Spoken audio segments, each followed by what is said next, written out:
I know more young women today who say they wish they didn't ever get the right to vote than I've ever talked to in my life, right? They go back and they go, well, if I never had this, then everything throughout the history with abortion and feminism and all of these things wouldn't have taken place. And so I would much rather give up my one right to vote if it meant 10,000 liberal women wouldn't be allowed to vote so that we could return our country to a better place. Because what we have to Yes. realize is women controlled the House, which means they controlled the vote of their husbands. And so that true dynamic was one vote for the entire household that was pretty much dictated by the wife.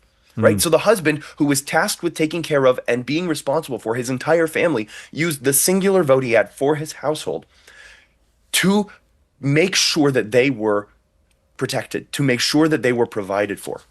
And what we did was we tricked thousands and thousands and thousands of people into thinking that that was oppression. And we're reaping what we sow. I mean, you can look at everything that's going on, not even just in America, but in the West today. And we could see the decline, the moral degradation, and the societal downfall that is taking place. And we can go, this is bad objectively. Wow. So Braeden, are you saying women shouldn't have the right to vote? Yes. Wow. Okay. Have you publicly declared that before?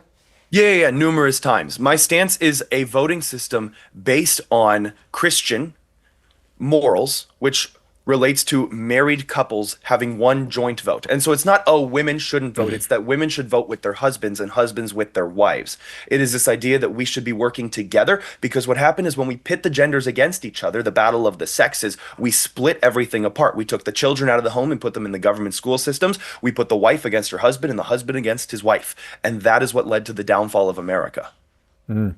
And so you're saying that one vote per household, but what about single women and single men?